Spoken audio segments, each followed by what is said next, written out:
Okay, you guys, it's nighttime, and I just got home from going to my daughter's violin recital. It's her like spring production for her school, and afterwards, some of her friends from school said, "Hey, like, let's go get ice cream afterward." And what's wild is when I walked into the frozen yogurt place, I went over to the counter to ask for samples for the little sample cups, and the cashier, you guys, the cashier is, I told you I prayed for these 3 teens on Sunday, and the cashier is one of the 3. And you know, I told you how I ran into the teenage guy that I prayed for. This was just 3 days ago on Monday. That was Monday afternoon, and now it's Thursday, and I think that there's a fringe in the matrix, like whatever God is doing that is making this where, you know, I was already amazed when I first recorded the video about these 3 teens. I was already amazed that God had given information about that overdose death, and that was so gentle of the Lord to see someone's sorrow, to be able to pray over that area in their life of sorrow. But then for God to one up that and have me see that young man the next day, and then for God to one up it again, like my prayer partner and I prayed for 3 individuals, and I've ran into 2 of them, both in an area of town that I don't hang out in places that I don't typically go. I will tell you where I got ice cream today. It's the 2nd time I've ever been there. I've lived here in the valley for 22 years. I had never been to the place where the young man worked. I didn't even know it was there. It was in a back alleyway. Is the matrix broken? Like, no, this is just God needing these individuals to know his love, to know that it's real, to know he's real, to know how real he is, to know that he's pursuing them to every nth degree, that he will put other people in your path, that he will go after you. I'm not stalking these people. I swear on it.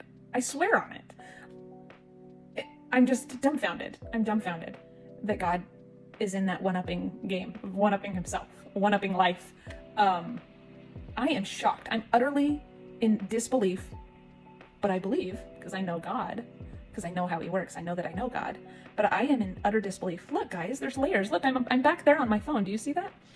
Fascinating how I would even notice that. I'm sitting in front of a window. It's dark outside. So yes, that is a reflection, but here I'm talking about like just these interesting ways that God goes after us to get our attention. And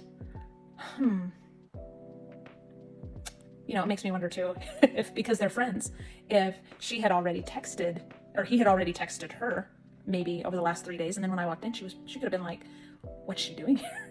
Thank goodness I had my daughter and her friends, and we're just like a normal family going out for ice cream, you know? Otherwise I'd just be some kind of weirdo, which I'm already a weirdo. But when it comes to the 3rd person that I prayed for, I was thinking about that and kind of like, God's got her. Just because I haven't like bumped into her, God's got her on his heart too. And so I will be praying extra special prayers for the one that I haven't seen, that she doesn't get lost in the mix of God's indefinite love.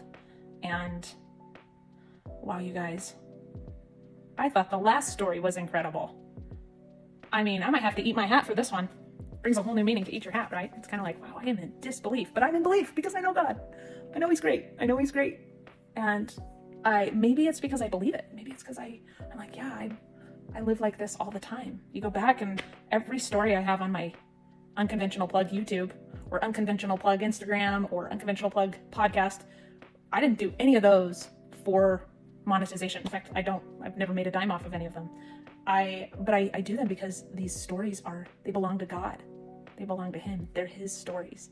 They're his remarkable work that he does. And I'm like, I can't keep this goodness to myself. This is so wild. Who runs into, they're 3 strangers. I don't know these people. These young people. I don't know them.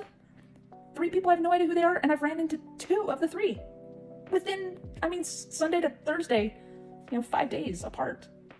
That's, whoa. How many places do you go in a week? You know what I mean? You might go to the gym. You might go to the grocery store. Like, you might pick your kid up at school. So if you think about it, like, that's pretty wild. Of all the places I could go in the valley, and how many times you actually go anywhere in the weekdays. All right, I'm gonna post this other wild story because I am I can believe it, but I am in absolute awe of God. Absolute awe.